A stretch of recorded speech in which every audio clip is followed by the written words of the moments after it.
안녕하세요. 연합인포맥스의 새로운 프로 홍춘욱의 경제삼국지가 되겠습니다. 타이틀부터 벌써 감이 오시는 것처럼 세계 경제에 있는 여러 나라들, 특히 한국과 연관을 맺고 있는 중요한 나라들에 대해서 이야기를 해보고 또 거기서 우리나라에 주는 시사점을 찾아보는 그런 프로가 되겠는데, 오늘은 특별히 메리츠 자산운용의 존리 대표님을 모셨습니다. 대표님 안녕하세요. 네, 안녕하세요. 대표님 뭐 요즘 잘 지내시죠? 네, 네. 오늘 날이 너무 더워가지고 사실은 이 자켓 입는데 오늘 좀 미팅이 있었는데 등이 다 젖었어요. 오늘 여기 오니까 시원해서 좋습니다.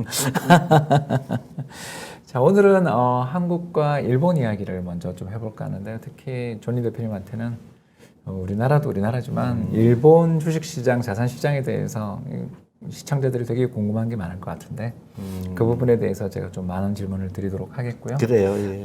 경제 이야기는 제가 짧게 일단 최근 들어서서 나오는 이야기들이 한국이 이제 드디어 일본을 제치고 있다.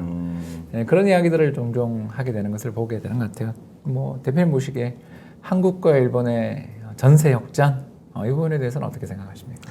저는 가능한 얘기라고 생각하고요. 예. 근데 다만 일본이 아마 인구 수가 한국보다 훨씬 높으니까. 네, 1억이 넘죠. 네, 그러니까 그것보다는 이제 그 1인당 소득, 그다음에 특히 구매력. 구매력. 네. 훨씬 더 이제 한국이 높아질 가능성이 있겠죠. 한 몇 년 안에. 근데 그거 이제 한국이 일본을 앞지르느냐, 그것도 중요한데, 저는 더 중요한 게 일본이 왜 이렇게 계속 하락을 왔을까? 그러면 한국이 어떻게 하면 그걸 피할 수 있을까?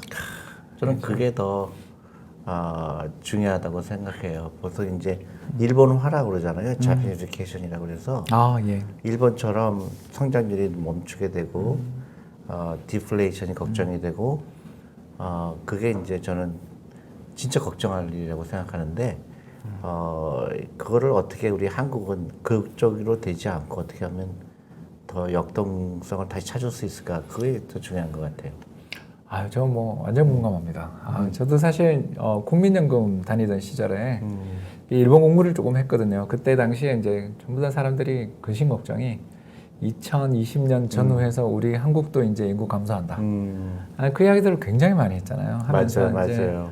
90년대 중반에 일본의 인구가 감소하면서부터 일본 경제가 저렇게 어려워졌으니 우리도 이제 곧 어려워질 거다라는 그런 비관론이 되게 컸었는데 지금 생각해 보니까 괜히 걱정했다는 생각도 좀 들고 역시 한국과 일본 이 두 나라의 차이라는 부분에 대해서만 조금 생각해 보자면 경쟁력 또는 기업들의 어떤 기술 개발 혁신? 그렇죠. 저는 그쪽이 제일 좀 크지 않나 생각이 그 다음에 이제 일본하고 결정적으로 차이가 나는 게 금융 산업의 중요성을 얼마큼 더 인식하느냐. 예, 근데 일본은 그 부분에 굉장히 소홀했죠. 제조업에서 그냥 머물렀죠.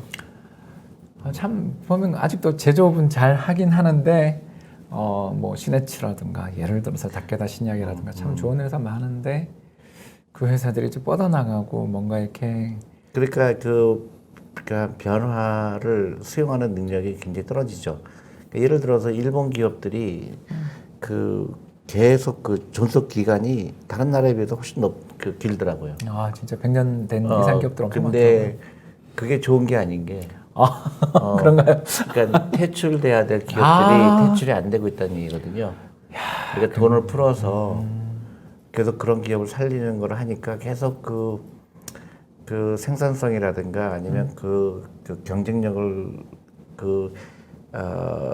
다시 얻어야 되는데 계속 아스피린을 먹는 것 같아요. 그러니까 기업의 경쟁력은 계속 떨어지고 있고 또 새로운 아이디어가 나오지 않고 있고 어떤 리스크에 대해서 리스크를 지려고 하지 않고 그게 일본의 그런 장기적인 불안을 가져오게 되지 않나 그래요. 예. 저 아주 동의하는 게 일본의 이제 가장 부자이자 유명하신 분이 우리 이렇게 손정희 대표잖아요. 근데 손정희 대표가 최근에 어마어마한 투자들을 열심히 해서 그걸로 어마어마한 성과를 거뒀다는 건 다 알고 있는데 그 회사들이 전부 일본 밖에 있는 회사들이에요. 맞아요. 야, 이번에 한국의 야놀자라는 그 숙박 관련 앱에 뭐 1조 가까이 투자했다는 것도 그렇고 지난번 미국에 상장한 쿠팡도 그렇고 세계적인 스타트업에 그렇게 많은 비전 펀드가 그렇게 투자를 많이 하는데 뭐 미국의 우버도 있고 에어비앤비도 있지만 정작 일본 본토에 있는 기업들에 대한 투자 이야기 뉴스나 이런 거는 못 보는 거 보면 야, 우리도 정말 저러면 안 되는데 그런 생각을 좀 하게 되는 거죠. 그렇죠. 그 손정희 씨 말씀하시니까 네, 편하게 갑자기 생각이 나는 게 제가 92년에 손정희 씨를 만났어요, 뉴욕에서.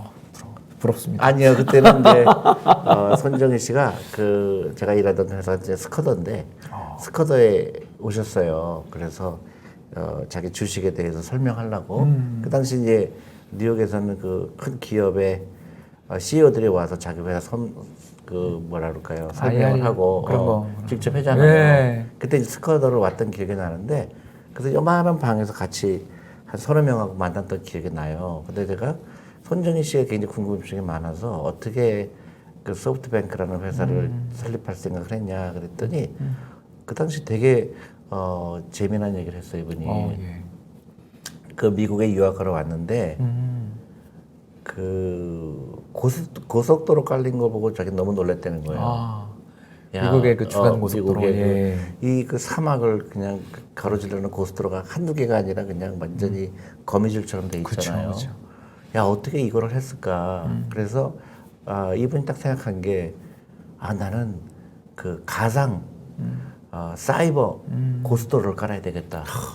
그 30년 전에 그런 얘기를 하는 거예요.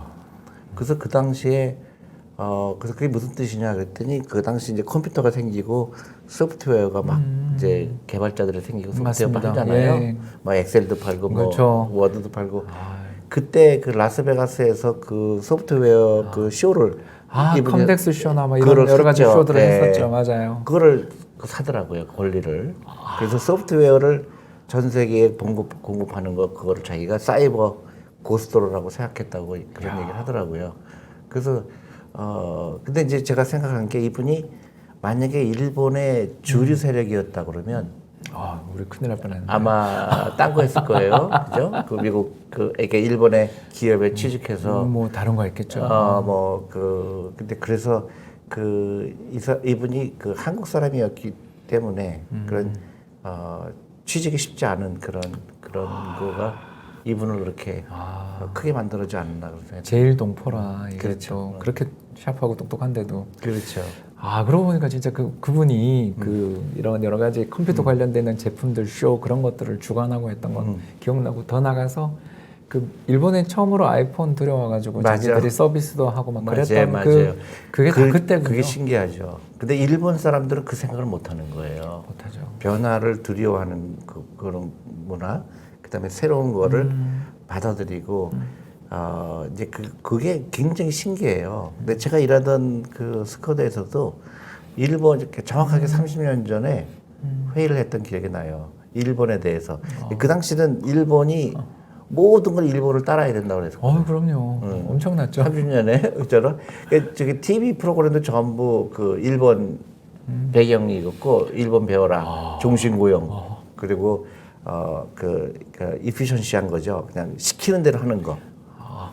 그게 이제 가장 좋은 덕목이라고 생각하고. 야, 옛날 이야기입니다만 네, 정말 그래서 믿어지지 않습니다. 미국 기업이 일본 기업을 따라가야 된다. 그리고 실제로 일본 기업이 시가총액이 훨씬 더 컸고. 맞아요.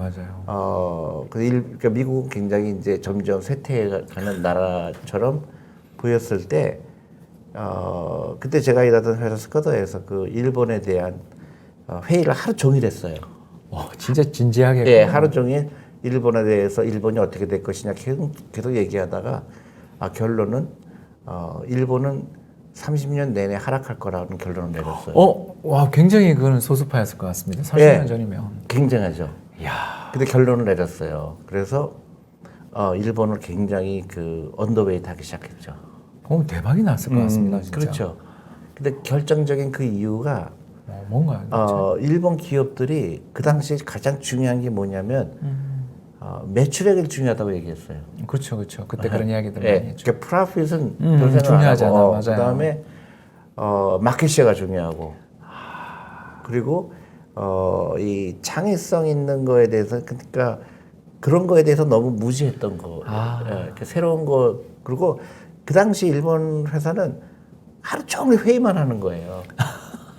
그리고 결정을 안 하는 그런 거를 보고 그 다음에 이제 인구가 줄어드는데도 불구하고 외국 노동자들을 안 받아들이는 거. 얼마 전까지도 아니죠. 예, 그런 폐쇄성. 그리고 왕따 문화 이런 것들이 일본을 어렵게 할 거라고 그 예측을 해갖고. 이야, 대단한 네, 태권입니다. 그러니까 우리가 주식에 투자할 때 제일 중요하게 보는 게 우리가 경영진을 보잖아요. 그렇죠. 결국은 사람이 하는 거니까 경영진이 그 어떤 철학을 갖고 있는지, 어떤 생각을 갖고 있는지, 그 리스크를 어떻게 즐기는지, 어떻게 그거를 리스크를 줄이려고 노력하는지 이런 거를 안 하고 그냥 무조건 위에서 시키는 것만 하는 그거를 보고 일본은 이제 오래가지 못할 거다 그런 예상을 했죠. 회사 인간, 그죠? 네. 그런 이야기들이 갑자기 떠오릅니다. 실제로 방금 우리 존리 대표님 이야기하신 거를 조금 부연 설명할 수 있는 차트를 아마 우리 이야기 지나가는 중에 이제 화면으로 지나가고 있을 텐데요. 이게 바로 뭐냐면 블룸버그가 2021년 초에 발표했던 이노베이션 인덱스, 뭐 세계 혁신 국가 랭킹인데 랭킹을 보시면 알겠지만 한국이 1등이에요.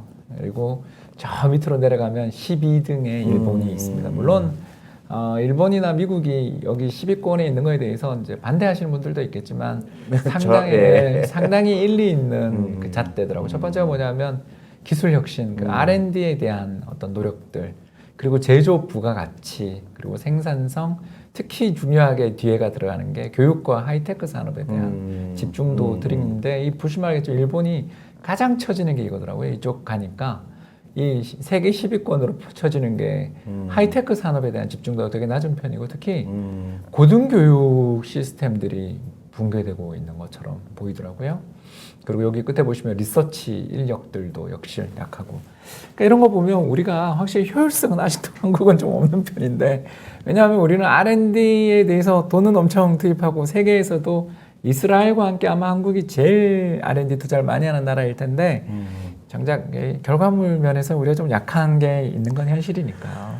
그렇죠. 그래서 이제 우리가 일본처럼 되지 않으려고 그러면 그 해야 될 부분들이 이제 있죠. 저는 이제 노동과 자본의 그 뭐죠? 그 유연성. 유연성. 그리고 그거 하나 더한다 그러면 그 교육의 유연성. 그 부분은 참 마음이 아픈 것 같아요. 네, 이번에 그래서 특히. 이 세 가지가 우리나라가 정말로 바뀌지 않으면 저는 일본처럼 될 가능성이 크다고 봐요. 이번에 그 자녀를 둔 부모 입장에서 코로나 쇼크는 정말 큰 상처였어요. 좀. 왜 그런가 이렇게 생각해 보면 그냥 학교에 못 가니까 이제 줌이라든가 뭐 다양한 구름이라든가 이런 여러 가지 온라인 소프트웨어 등을 이용해서 수업을 하는데 안타깝게도 작년 1학기는 저는 이해해요. 왜냐하면 급박하게 이루어져서 그냥 EBS 청취하고 뭐 다큐멘터리 보는 것도 좋다고 생각하는데 작년 2학기까지도 사실 그런 어떤 실시간 라이브 수업이 되고 또 학생들의 참여를 이끌어내는 어떤 그런 수업 형태로 진화해 나가고 특히 올해는 더 그게 또 발전된 뭐 이런 게 나와야 학생들 간의 이 교육 격차 문제들이 크지 않았을 텐데 좀 안타깝게도 수동적으로 그리고 물론 제 아들 놈 이야기입니다만 수업 시간에 딴짓하는 게 확실히 보이고 학교도 안 가고 그러니까 애들이 게을러지고 저는 정말 이러다가 뭐 물론 이제 저는 그러면 안 돼 그러고 이제 학원도 보내고 했습니다만 자칫하다간 이거 로스트 제너레이션 진짜 잃어버린 세대가 될 수도 있겠다는 생각이 들 정도로 교육 격차 문제들이 이번에 좋은 기회였는 걸 놓친 것 같아요. 저는. 근데 뭐 한국만 그런 건 아니니까 이제 전 세계에서 일어나는 일이니까 한국에만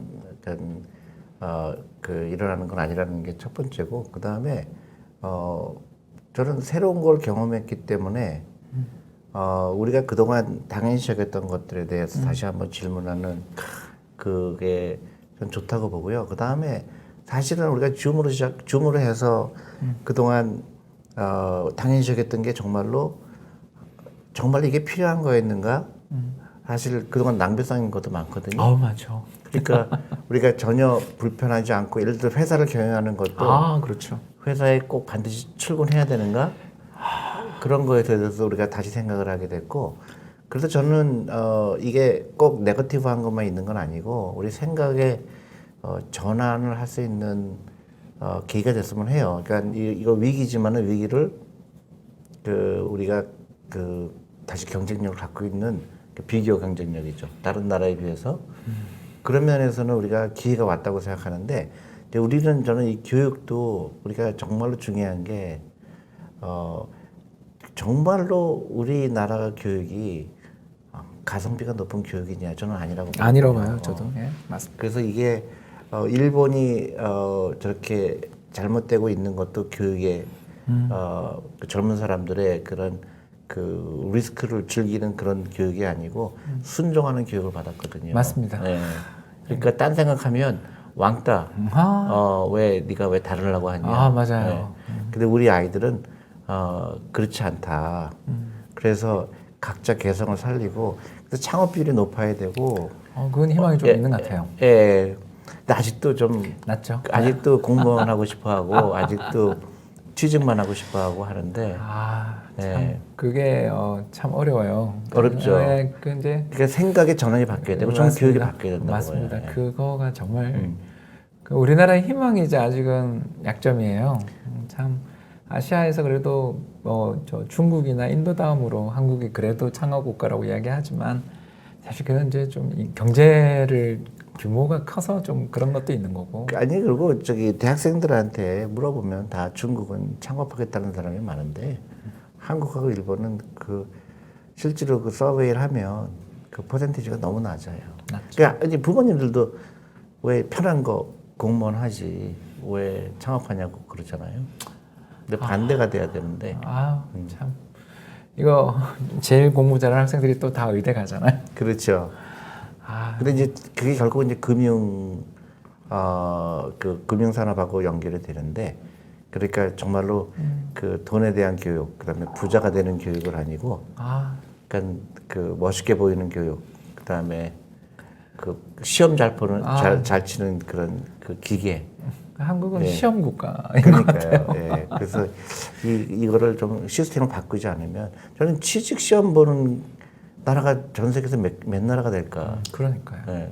왜 취직하는데 시험을 볼까? 제가 얼마 전에 이제 책을 냈거든요. 책을 내면 관심을 갖고 베스트셀러 랭킹을 보게 되는데 갑자기 직무 관련 시험서들이 종합 베스트 1위에 올라오는 걸 보고서 시험 시즌이구나. 그렇지. 예, 뭐 공기업들 뭐 이름들이 쫙 올라오고 또 대기업 중에 일부 기업들 아직 공채 남아 있는 기업들 올라오는 걸 보면서 아직도 진짜 우리는 시험 공화국이고. 그러니까.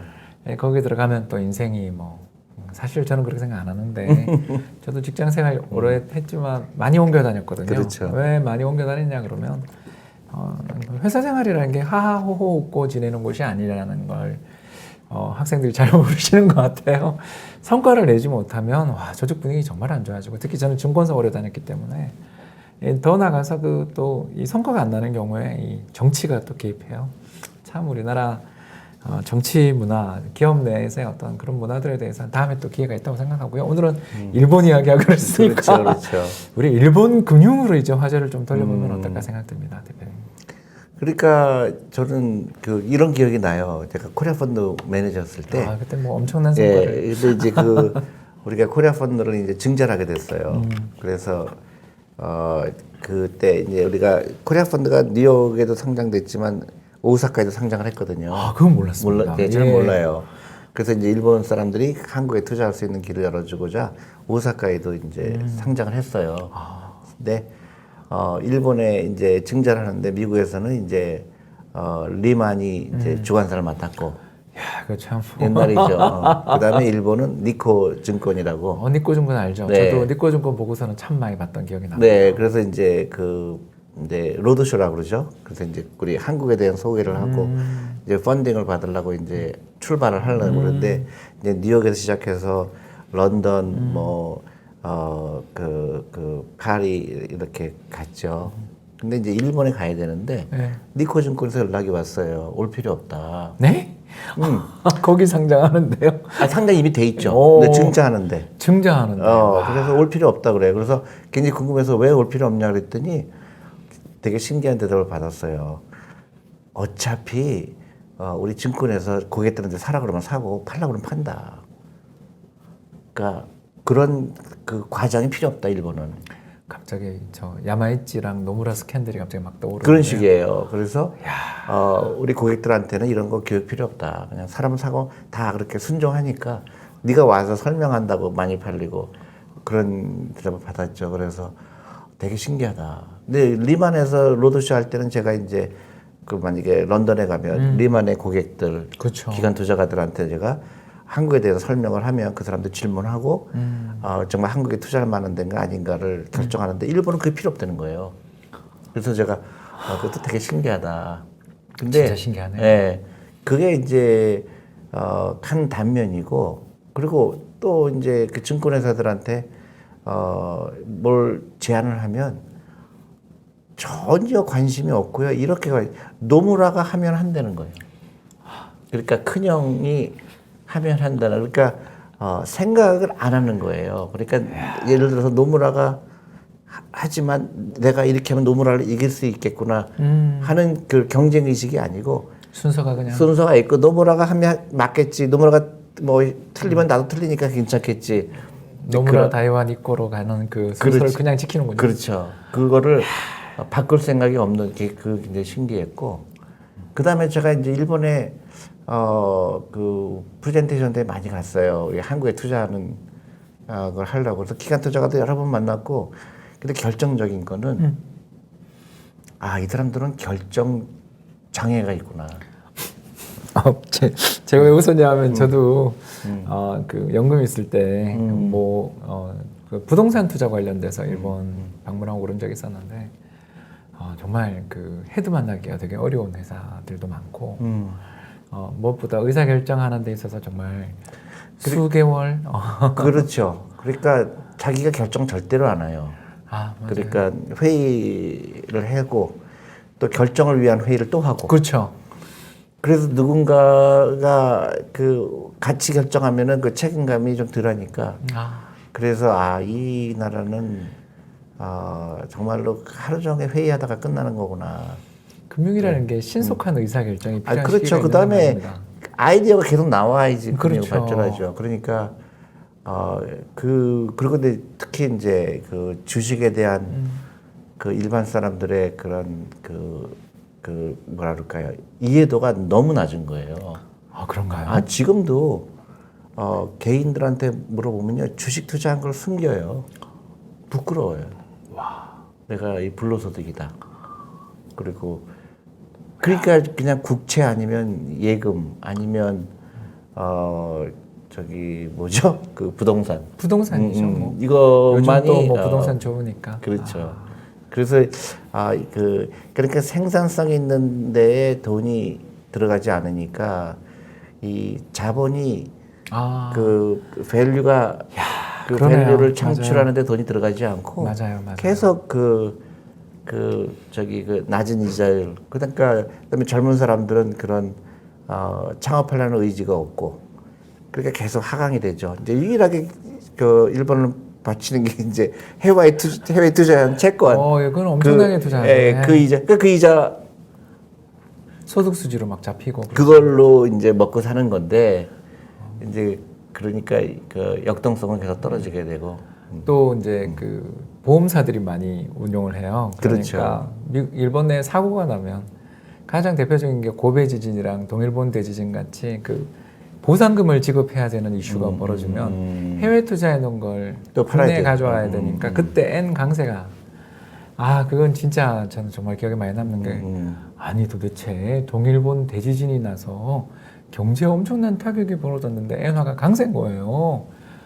이거 뭐 70엔 가고 그러는 거예요. 이게 무슨 일인가 하고 공부를 해보니까 이게 그 글로벌하게 다 투자를 해놓고 있던 돈들을 지금 시급하게 돈이 필요하고 부족하니까 그 돈을 빨리 회수를 하느라고 그러니까 달러를 팔고 스위스 프랑을 팔고 N을 사니까 외환시장에서 N 가치가 올라가 버리는 그래서 경제를 더욱더 어렵게 만드는 그러니까 해외 투자를 한다 해도 이게 적절한 분산이라든가 뭔가 투자의 타이밍을 좀 길게 가는 게 아니라 그냥 여기 일본 금리가 너무 낮으니까 해외 나간 뭐 이런 성격의 자금들이 굉장히 많지 않나 하는 생각이 들더라고요. 그랬죠. 그러니까 과거 일본이 뭐 그 그 이자리 싸니까 그다음에 이제 엔화 강세였으니까 아, 락커펠러 센터니 뭐니 다 샀잖아요. 그때 골프장도 샀죠. 맞아요. 저기 그 아주 유명한 골프장이 해볼 비치도 사고. 해볼 비치 샀어요. 근데 그대로 반값에 다 팔았거든요. 아니 손해보고 팔았죠 그거. 다 반값에 팔았죠. 아이고 참. 그래서 그 당시 기억이 나는 게 이제 엠파이어 스테이트 빌딩을 이제 살라고 했죠. 그랬습니까? 그까지 근데, 제가 모르고. 네, 근데 그거는 이제 미국의 자존심이었기 때문에 좀 좌절이 됐죠. 저 로펠러 센터 네, 산거 락커펠러 알고. 센터 샀죠. 그 다음에 소니가 컬럼비아 사고. 맞아요. 엄청 샀죠 그때 진짜. 뭐 그리고 그 타이어 회사도 하나 산 것도 기억나고. 그렇죠. 근데 그게 대부분 그렇게 손해였다라는 게 또 참 놀랍네요. 그렇죠. 아이, 그러니까 참. 근데 중국도 마찬가지로 지금 해외 부동산 막 엄청나게 사들이는 거, 그 약간 비슷한 것도 있죠. 왜 그럴까요? 우리는 아시아 사람들은 아니 약간 근데 좀- 이 자산을 그러니까 이 돈을 일하게 하는 거에 확실히 떨어져요. 이 아시아가. 그러니까 보이는 것만 사고 싶어하지 어떤 중국은 좀 다르죠. 중국은 그 소비야, 그러니까 중국은 갖고 싶은 게 다양성이 있어요. 부동산도 갖고 싶고 회사도 갖고 싶고. 맞아요. 그 반도체 회사 살라 그러다가 선택을 했죠. 그렇죠. 근데 일본과 한국은 이 보이는 거 부동산에만 관심이 있고. 랜드마크를 좋아하는군요. 그렇죠. 그러다 폼이 보니까 나야 되니까. 폼이 나야 되지.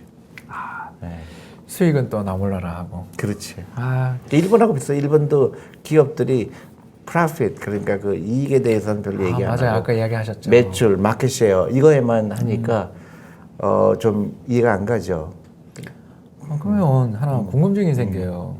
대표님 요새 그래도 일본이 주가가 많이 올랐잖아요. 니케이가 한 3만엔 온 것 같던데 요즘 그러면 어떻게 오른 건가? 뭐 때문에 올랐다고 생각하세요? 아니 뭐 전 세계가 다 올랐으니까. 그리고 싸다. 그리고 아직도 일본은 그 옛날의 고점을 거의 그 4만엔 아직까지 못 간 거니까 그게 30년 동안 맞아, 30년 하락한 거니까. 90년 연초부터 아마 폭락했었던 걸로 기억하는데. 그렇죠. 제가 정확하게 91년 겨울에 그 회의를 했던 기억이 나거든요. 일본에 대해서. 그래서 30년 동안 계속 만 30년입니다. 그죠? 네, 정확하게 그때 기억이 나요. 그때 펀드 매니저들이 거의 100% 확률 가까울 정도로 일본은 어려울 거라고 예측을 했고 그다음에 그래서 일본 주식을 많이 팔았는데 6개월 동안 다시 반등을 했어요. 그래서 다시 회의를 했어요. 우리가 잘못 생각한 게 있을까? 예, 그렇죠. 무섭죠. 우리가 뭘 잘못했을까? 근데 다시 결론 내린 게 앞으로 그렇게 될 것 같다. 될 것 같다. 근데 결론 그렇게 맞았죠. 대단한 판단이고 실제 92년에 잠깐 반등하고 또 빠졌어요. 그러니까요. 그렇게 반등했던 뭐 과정이나 이런 걸 좀 약간 잠깐 제가 이코노미스트로 설명하자면 좀 경제가 조금 살아날 만하면 일단 이 경제 내의 주식시장의 내부 역학에 대해서는 우리 대표님이 자세히 이야기해 주시겠지만 저는 잠깐 이야기하자면 정치인들의 조급증도 굉장히 컸어요. 그 자민당 정부가 특히 그 세금 인상을 너무 자주 했죠. 그렇죠. 예, 그 우리 일본 여행 가시면 뭘 물건을 사면 잔돈 엄청 받잖아요. 그게 다 소비세. 그래서 89년에 소비세를 3%를 만들었어요. 그러니까 이제 소비세 인상한 다음에 경제가 붕괴된 거 보면 확실히 세금 인상만큼 무서운 거 없고, 그다음 두 번째가 96년. 우리 이제 대표님 이야기하시는 그 장기 불황으로 가게 되는 긴 어떻게 보면 촉발점이 1996년 그 3%였던 소비세를 5%까지 인상했는데 그 다음 해 아시아 외환위기 오고 또 일본 금융기관들이 이제 연쇄도산이 맞아요. 방금 이제 우리 대표님 이야기하셨던 그런 회사들이 이제 주인공으로 가게 되면서 경제가 기업들에 대해서 대출을 해주고 뭔가 혁신산업에 대출을 해주려기보다는 이 부실채권 관리 문제가 모든 사활을 건 핵심 쟁점이 되면서 좀 괜찮다, 겉이 괜찮다 싶은 건 그냥 건드리지 않고 회수가 가능하다 싶은 회사는 회수해버리는 식으로 하면서 경제 내에 자연스럽게 어떤 일이 좀 벌어졌냐면 회계 분식이 굉장히 일반화돼서 뭐 가장 대표적인 제가 사례 하나만 하자면 도시바랑 올림푸스 사건은 정말 저희들이 충격이었거든요. 그래서 기업들의 이 회계 분식이 왜 그렇게 이루어졌나 하면 하도 은행들이 대출을 회수하니까 투자는 안 해주고 대출도 안 해주고 오로지 돈만 뽑으니까 자신의 이 회계 장부를 예쁘게 포장하는 분식이 일반화되고 그게 사람들의 신뢰를 저 같은 경우는 특히 국민연금에 있기 때문에 해외 자산 배분에 대해서 굉장히 저희들이 고민을 많이 하고 N 자산을 얼마를 가져야 되느냐가 항상 고민인데 그때 그 일본 공부하면서 야, 이 나라는 이게 너무 심하다. 그러면서 저는 보니까 그 좀비 기업들도 말도 못하게 많은 게 아닌가라는 생각이 좀 들더라고요. 그렇죠. 은폐된. 근데 이제 한국은 그때 이제 IMF를 맞았잖아요. 맞습니다. 돈이 없으니까 그 IMF의 말을 들을 수밖에 없었고 강제로 그냥. 예, 그러다 보니까 이 좀비 기업이 다 사라지게 된, 어떻게 보면 그게 큰 역할을 했죠. 한국이 구조조정하고 그다음에 회계가 깨끗해졌던 그런. 점진적이지만 우리도 그렇죠. 아니, 회계는 굉장히 깨끗해졌죠. 많이 깨끗해졌죠. 근데 우리도. 일본은 그 고통을 느끼지 않은 거예요. 그러니까 서서히 죽은 거예요. 이거 무서운 이야기입니다. 예, 그러니까 IMF 같은 경우 격자를, 돈은 있기 때문에 돈 많죠. 해외 자산이 또 엄청 많으니까. 돈이 있기 때문에 그 고통을 회피한 거죠. 그러니까 계속 진통제를 맞고 있는 거예요. 지금도. 이거 의존성이 커지는데. 그러니까 그렇죠. 그러니까 계속 활력은 떨어지게 되죠. 그러니까 맞습니다. 그런 기업들 막 그 경쟁력은 전혀 없는 기업인데 아직 퇴출이 안 되는 게 지금 너무 많으니까 계속 그런 것들이 경제를 어렵게 만들고 계속 돈을 풀 수밖에 없고, 근데 돈을 풀었을 때 기업들이 경쟁력을 회복해야 되는데 거의 안 보이는 것 같아요. 일본의 장점은 매니팩처링이잖아요. 그렇죠. 제조업이죠. 근데 지금 제조업 갖고는 안 되거든요. 맞습니다. 그러니까 그런 옛날 생각을 하는 그런 기업들은 일어날 수가 없죠. 소니 같은 경우 아주 티피컬한 얘기죠. 지금 이길 수가 없죠.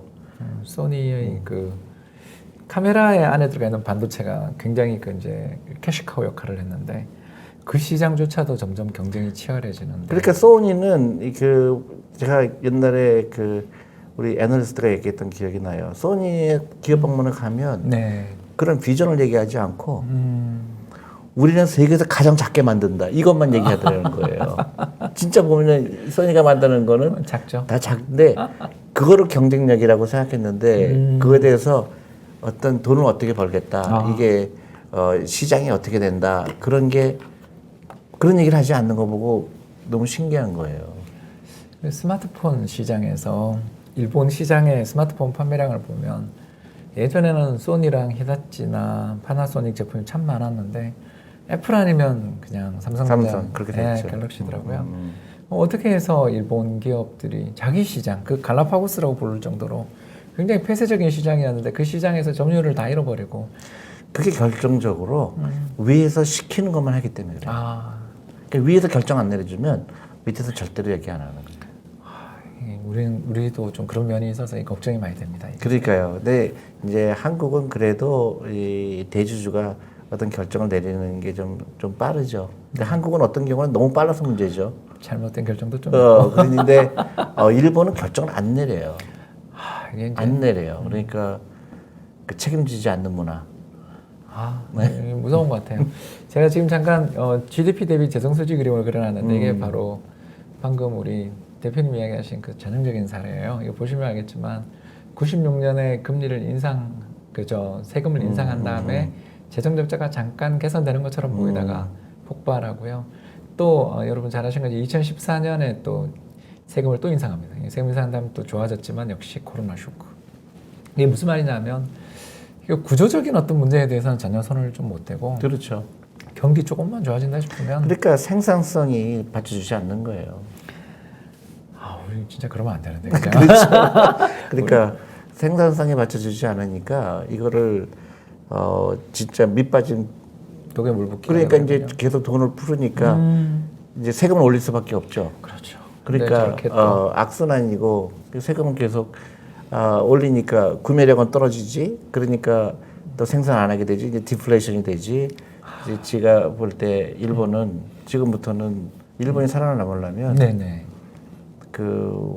저는 쉽지 않을 거라고 보는데 아주 획기적인 어떤 그 마인드셋으로 바꾸지 않으면 네. 참 이 마인드셋이라는 게 왜냐하면 정치 세력도 그렇고 맞습니다. 이런 일반 사람들의 그런 인식도 그렇고 너무 그냥 그 뭐라 그럴까요?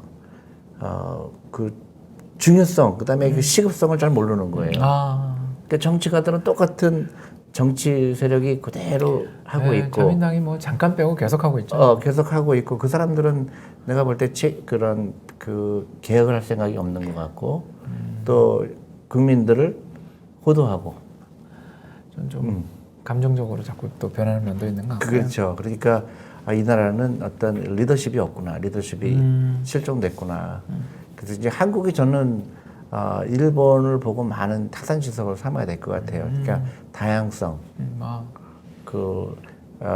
그런 금융 지식, 그다음에 금융 교육, 그다음에 창업을 많이, 그러니까 리스크한 거를 젊은 사람들이 리스크한 거를 그 손정희 씨처럼 큰 손정희 씨만은 정말 정말 모셔오고 싶더라고요. 큰 부자가 되는 거를 원하고 또 뭐 돈 버는 거 이런 거에 대해서 부끄러워하는 문화가 있어서는 안 된다고 생각하는데 그럼요. 참 문제인 것 같아요. 자, 이제 뭐 이 시간도 많이 지나고 했고요. 이제 우리나라 이야기가 사실은 우리 시청자분들 입장에서는 더 궁금할 것 같은데요. 우리나라에 대해서 주는 이제 교훈 쪽으로 조금 더 포커스를 맞춰 나가자면, 저는 요새 우리나라 동학개미 운동 작년 한 해에만 600만 개 이상의 계좌가 터지면서 우리 주식시장에서 개인 투자자들이 주식시장에 들어오는 건 참 좋은데 이게 안타까운 게 좀 이게 성과가 아니 근데 이제 최근에 이제 제가 신문을 보면 이제 자극적인 기사가 많아요. 그러니까 동학개미들이 들어왔는데 마이너스가 많다. 아니 근데 6개월 지났는데 1년 지났는데 맞아요. 벌써부터 어느 주식시장도 이렇게 일직선으로 올라가는 거 없잖아요. 맞습니다. 근데 그게 굉장히 안타까워요. 자꾸 사람들한테 그리고 이제 대부분의 이제 그 의견이 기관 투자가에 비해서 개인 투자가는 항상 억울하게 당한다. 프레임이 또 그런 게였기 때문에 이건 불공정하다. 그러니까 자꾸 단기 투자를 유도하고 또 개인 투자가들은 나는 제대로 했는데 기관 투자가들의 그런 먹잇감이다. 이런 잘못된 프레임에 구도가 확실히 그렇게 짜져 있죠. 네. 그리고 이제 제가 그 서점에 가서 이제 그 금융에 대한 책을 보면 놀랍게도 그 트레이딩 하는 거, 그 단기적으로 매매하는 거 그런 기술이 1등이 되겠고 엄청 인기 좋죠. 네, 그래서 뭐 매매하는 거를 가르쳐주고 하는 거를 사람들은 또 하고 이게 이제 금융 교육의 부재라고 생각하거든요. 저는 정말 동의합니다. 네, 그러니까 주식 투자하면 가격을 맞추는 걸로 생각을 하니까 6개월이면 너무너무 짧은 기간인데. 너무너무 짧죠. 근데 그거를 근데 이제 일단 시작은 잘 했지만 지속적인 교육을 해야 되고 그다음에 이제 아이들 어렸을 때부터 아이들 유태인처럼 주식을 소유하고 그러니까 회사를 갖고 싶어하는 아이들이 많이 나와서 네. 이스라엘처럼 네, 저게 내 회사라면 얼마나 좋을까. 맞아요. 중국 사람도 그렇게 생각하더라고요. 갖고 싶은 그런 뭐라 그럴까요? 막 너무너무 갖고 싶은 거예요. 근데 제가 최근에 영화를 또 파운더라는 영화를 다시 봤어요. 오늘 제가 못 봤습니다. 그래요? 제가 보겠습니다. 이제 CGV에 가서 그 영화 틀어주고 그다음에 제가 강연도 하거든요. 근데 그래서 이제 파운더라는 영화가 이제 그 중에 하나예요. 경제 영화로. 근데 제가 이제 4번인가 5번을 보게 됐어요. 그것 때문에. 근데 볼 때마다 새로운 게 거기서 그런 대사가 나와요. 이 레이 크락이라는 사람이 그 맥도날드를 보고 그 맥도날드라는 이름을 너무너무 갖고 싶은 거예요. 너무너무 갖고 프랜차이즈로 만든 그분이에요. 예. 그래서 그 50년대에 그 이름을요 270만 불을 주고 사요. 엄청난 돈 아닌가요? 엄청난 거죠.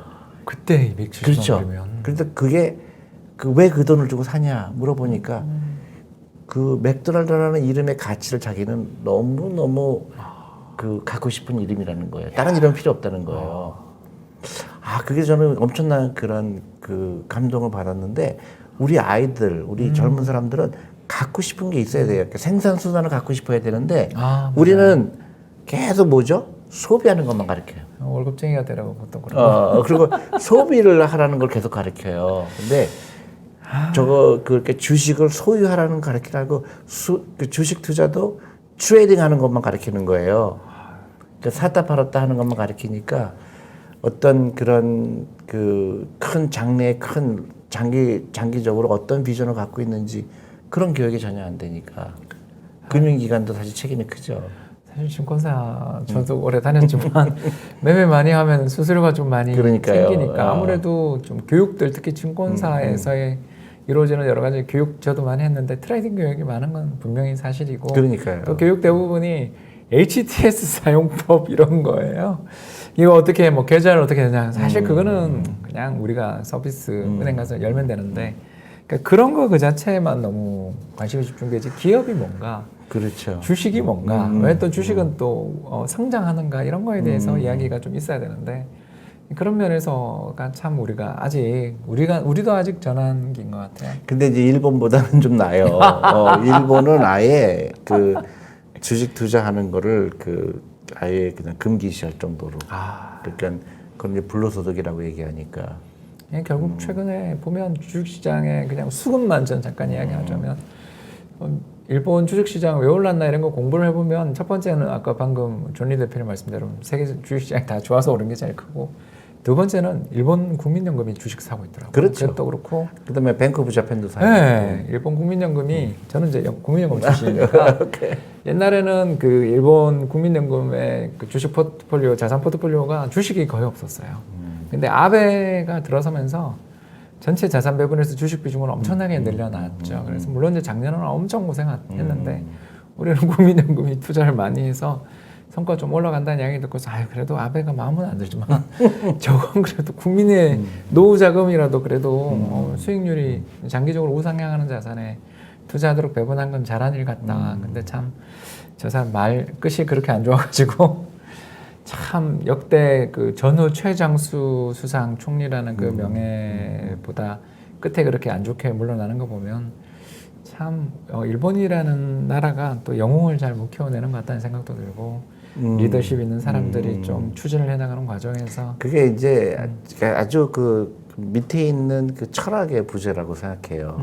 일본이 그동안 돈을 많이 벌었잖아요. 많이 벌었죠. 근데 여러 가지 이유로 2차 대전이 끝나고 나서 그러니까 사실은 미국이 굉장히 도움이 됐고 맞습니다. 한국도 어느 정도 도움이 받았죠. 한국 전쟁이 뭐 컸죠. 네. 근데 그거를 그 다음 스텝에서 그 제조업이 줄어들 때 그거에 대한 그 인식이 거의 부재했던 거예요. 너무 자기가 잘했던 것도 영향이 있었겠죠. 그렇죠.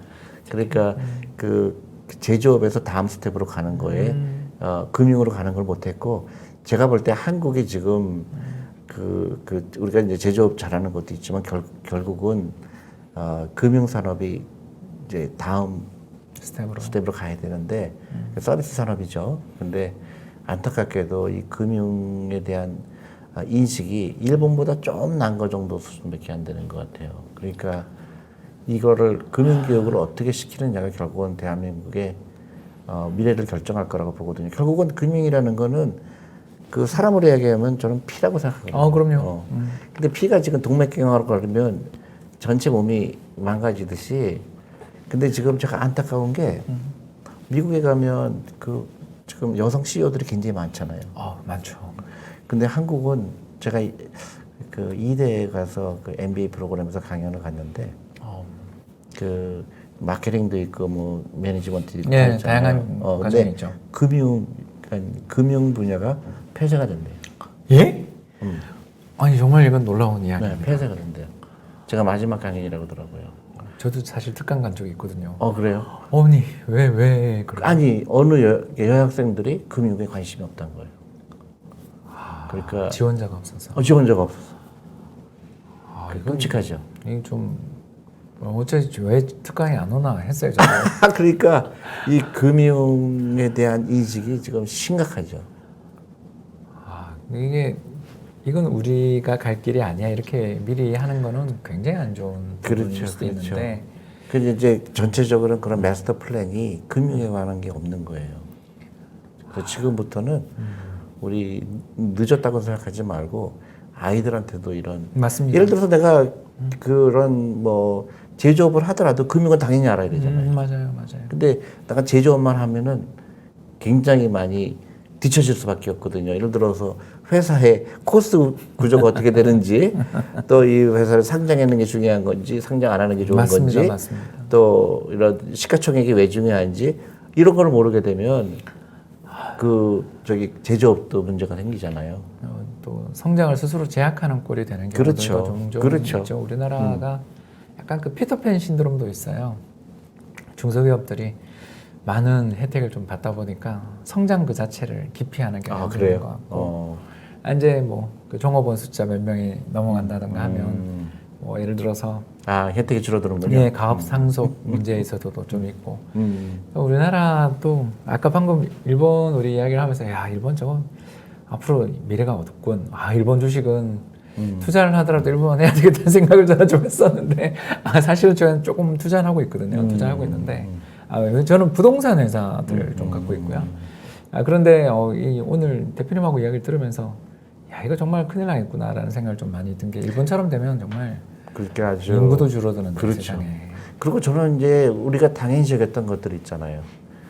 인구가 줄어드는 걸 우리 당연시 여기잖아요. 맞습니다. 근데 인구가 안 줄게 되려고 몇십 조의 돈을 쓰잖아요. 뭐 엄청나게 썼죠. 네, 근데 그게 의미가 없는 게 그런 거는 저는 효과가 없다고 보고 일단 교육 시스템 바꿔야 되고 시험 가능하면 없애고 금융 교육하고 그다음에 창업을 원하는 사람들이 많아지고 그러면 저는 저절로 저는 애를 낳을 거라고 봐요.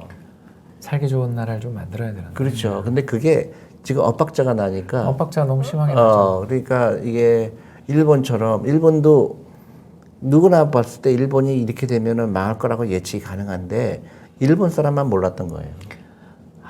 그럼 이제 그러니까 우리 대한민국도 갇혀 있으니까. 예, 외부에서 볼 때 정말로 왜 한국은 이렇게 할까 왜 취직을 할 때 시험을 봐야 될까 왜 공무원 시험을 꼭 다 모든 사람이 봐야 될까 공무원 되는데 왜 시험을 칠까 그런 아주 기초적인 생각에 대해서 너무나 당연시 여기는 거예요. 맞아요.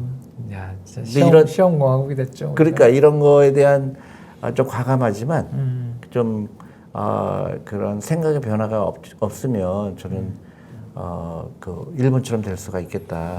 근데 다행인 거는 한국이 이제 주식에 투자하는 거를 그것도 이제 코로나 덕분이라고 보는데 그것도 저는 어떻게 보면 행운이라고 보는 게 그렇게 역설적이네요. 네, 그다음 이제 투자라는 거를 중요시하게 그런 게 좋고 근데 이제 그런 장기 투자를 유도하고 그다음에 퇴직연금, 연금저축을 통해서 맞는 말씀이십니다. 네, 그런 장기 투자 유도하고 내가 부자 되는 걸 경험하게 하고 그러면 이 사람들이 여태까지 생각했던 거가 반드시 정답이 아니었구나 하는 생각의 전환이 되면 저는 일본처럼 안 갈 수도 있겠다 그런 희망을 가져봅니다. 뭐 마지막에 굉장히 좋은 이야기를 하신 것 같아요. 저도 뭐 조금 덧붙이자면 우리나라 개인연금이나 퇴직연금 수익률 보면 너무 처참해요. 그 통계가 연말에 이렇게 한 번씩 통계청에서 나오는데 그걸 보면 분명히 국민연금 그 큰 국민연금이 작년 9.7% 성과를 내고 있는데 개인연금, 퇴직연금 성과를 보면 2% 3% 오르고 있거든요. 그럴 수밖에 없죠. 다 은행에 들어가 있으니까.